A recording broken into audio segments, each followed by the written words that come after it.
तो उत्साह ये है कि मैं भी पहली बार मैंने नॉमिनेशन किया है। 18-20 साल से आंदोलन संघर्ष में हूँ और इसलिए किया है क्योंकि उत्तर प्रदेश के हालात बहुत ख़राब हैं और उत्तर प्रदेश के हालात के लिए जो जिम्मेदार हैं उत्तर प्रदेश के वर्तमान मुख्यमंत्री, जिनकी वजह से नौजवान, किसान, महिलाएं, पढ़े लिखे शिक्षित युवा जो चाहते थे कि उत्तर प्रदेश बदलाव हो, जो बेचैन थे कि कुछ अच्छा हो जाए लेकिन वो नहीं हुआ, उनकी चिंता करते हुए मैं यहाँ।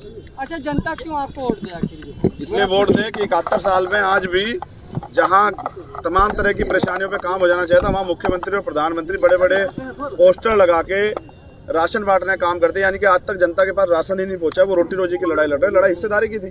बाबा साहब अम्बेडकर ये कहते हैं राजनीतिक सत्ता वो मास्टर चाबी है जो आपके तरक्की के सारे रास्ते खोल सकती है और आपके सम्मान की भी रक्षा करेगी, सुरक्षा भी करेगी। लेकिन आज भी हत्याएं, रेप, अन्याय, कास्ट एट्रोसिटी, तमाम तरह की परेशानियां और नौजवान, जिसके लिए मैं बार बार बात कर रहा हूँ। मैं खुद एक युवा हूँ, मैं युवाओं का दर्द समझता हूँ। यहाँ 60% आबादी है देश के अंदर युवाओं की, और वो युवा अगर अपनी हक की बात करने के लिए आते हैं तो उनको लाठियाँ मिलती है। पेपर जब होते हैं तो पेपर लीक हो जाते हैं। ये कानून व्यवस्था और उत्तर प्रदेश का सच है।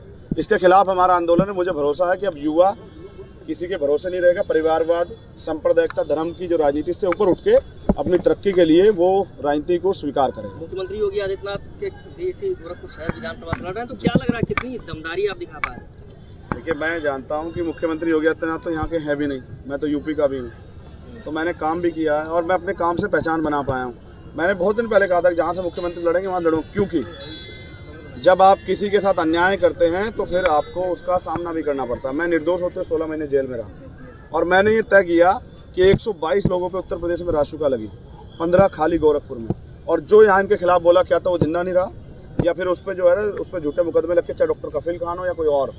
तो ये जो अन्याय, तानाशाही, लोकतंत्र की धज्जा, अमर्यादित भाषा और जो बांटने वाली राजनीतिक सांप्रदायिकता की बीजेपी के लोग कर रहे हैं, इसके खिलाफ अच्छे लोगों को लड़ना चाहिए। इसलिए चंद्रशेखर आज़ाद गोरखपुर में है और गोरखपुर की महान जनता से मैं अपील करता हूं कि इस बार वो अपने बेटे को वोट दें, क्योंकि योगी आदित्यनाथ भी जानते हैं कि मंदिर से आगे बढ़ के राजनीतिक सत्ता की व्यवस्था की जरूरत पड़ी, तभी जाके अपने मुकदमे वापस करा पाए। आज संकल्प पत्र भी उनका आया बीजेपी का, तो क्या लगता है कितना वो जनता के बीच पहुंच पाएंगे? देखिए, मैं क्या कह रहा हूँ, संकल्प पत्र किनको जारी करने पड़ रहे हैं? अगर आपने काम किया होता तो आज संकल्प पत्र जारी करने की जरूरत पड़ती? हमारा संकल्प पत्र तो भारत का संविधान है। ये संविधान जिस दिन ये सुरक्षित रहेगा और जिस दिन पूर्ण रूप से लागू होगा, तब देश में खुशहाली आएगी, प्रदेश में खुशहाली आएगी। आपने कहा था पर्चा, आपको डर लग रहा था कि पर्चा खारिज हो? आशंका, डरते तो हम मुख्यमंत्री से भी नहीं है। आशंका कि वो हमारा पर्चा खारिज ना करा दे, क्योंकि हमने अपील की थी ना कि यहाँ के जो एसएसपी है, क्या आप लोग नहीं जानते कि वो बीजेपी के वर्तमान सिटिंग एमपी के दामाद हैं? क्या मनीष गुप्ता हत्याकांड में उनका रोल आप लोगों ने नहीं देखा कि वो परिवार को डरा रहे थे? क्या हाथरस में प्रशासन का रोल आपने नहीं देखा? तो अपने चहीतों को यहाँ बिठाया गया, उनको हटाना पड़ेगा, इसलिए हमने एप्लीकेशन की थी। क्योंकि चुनाव आयोग कहता है कि फ्री इलेक्शन होना चाहिए, फेयर इलेक्शन होना चाहिए, कोई दबाव नहीं होना चाहिए। तो जब यहाँ मुख्यमंत्री के चहीते एसएसपी बने बैठे हैं, डीएम बने बैठे हैं, तो क्या यहाँ फेयर इलेक्शन हो जाएगा? मैं नहीं मानता। इसलिए मैंने कहा कि उनको हटाना चाहिए, लेकिन आज तक एप्लीकेशन पे कोई बात नहीं। मेरी आशंका है और मुझे आज भी आशंका है कि मुख्यमंत्री अब क्या पता जो है आरओ साहब को फ़ोन करें, डीएम साहब को कि करो कैंसिल नॉमिनेशन, क्योंकि सामना तो कर नहीं सकते। सामना करते तो देखो हालात क्या है। बीजेपी के विधायक एमपी जाते हैं, पिट के आते हैं क्षेत्र में से। ये विकास किया है। लोग तो कहते हैं कि हम राम की तरह उनको पूछते हैं, तो फिर क्या लगता है क्यों आपको वोट देंगे? और कुछ लोग ये भी कह रहे हैं कि ये टीआरपी के लिए आप आए। अच्छी बात है ना। देखिए, आप जो कहते हैं वो आपको स्वीकार, मैं आपके लोकतंत्र की जो आपकी अभिव्यक्ति आज़ादी उसका हनन नहीं कर सकता हूँ। लेकिन एक सच ये भी, लोगों ने तो हो सकता है उनको राम ही समझा था, लेकिन उनके कर्म जो है ना वो राम जैसे नहीं निकले। आप समझ रहे हैं?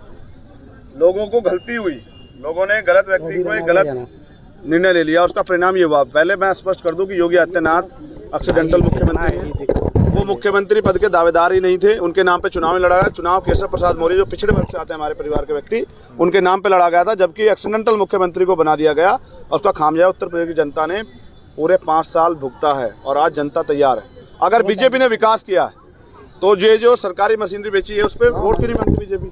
ये तमाम तरह से जो जुर्म जाति अन्याय अत्याचार किया, किसानों के लिए कानून लाए थे, उन पर क्यों नहीं वोट मांग रहे हैं? आप मांगो ना, जो आपने काम किया है उस पर मांगो। रोजगारों पे, नौजवानों पे जो लाठियां बजे उस पर मांगो रोजगार।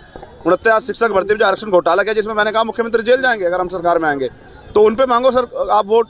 आप मांगो अपने नौजवानों के जो है ना, जो बदन से जो है ना उनका मांस भी उतार दिया पीट पीट के रोजगार मांगने, उस पर मांगो। जो कानून व्यवस्था बहन बेटियों के साथ हाथरस में हुआ, प्रयागराज में हुआ, सामूहिक उस पर मांगो वोट।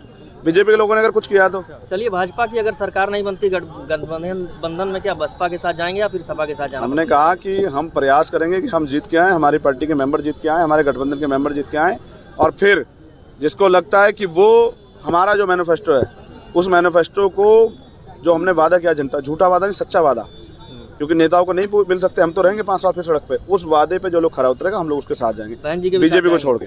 बहन जी के भी साथ हमने कहा वो तो बड़ी है, बड़ी बहन भी है, वो बहन जी पसंद करती है, वो तो मेरे लिए माँ समान है, उनका मेरा खून का रिश्ता है, जल और कुल को मिलते देर नहीं लगती, मैं हमेशा उनका सम्मान करूंगा। अगर उनको मेरे जीवन की जरूरत पड़ेगी तो बहन जी एक बार कह के देखे, चंद्रशेखर आजाद अपना जीवन भी कुर्बान कर देगा, क्योंकि हम तो आंदोलन के सिपाही हैं। माँ की तरह मानते हैं आप? हाँ बिल्कुल, वो मानती हैं बेटे की तरह? माँ भी नाराज हो जाती कभी कभी बेटे से, लेकिन मेरा काम है कि मैं बड़ों का सम्मान करता हूँ, जब तक जीवन रहेगा करूंगा। नीतियों की वजह से विरोध है, वो मैं अपने पिता से भी विरोध करता था, माँ से विरोध करता था, और जो भी नीतियों के विरोध में उससे कहता रहूँ। हमसे जुड़े रहने के लिए हमारे YouTube चैनल को सब्सक्राइब करें और नई वीडियो की नोटिफिकेशन के लिए बेल आइकॉन को दबाएं। अगर आप ये वीडियो Facebook पर देख रहे हैं तो लाइक जरूर करें और ज्यादा से ज्यादा शेयर करें। धन्यवाद।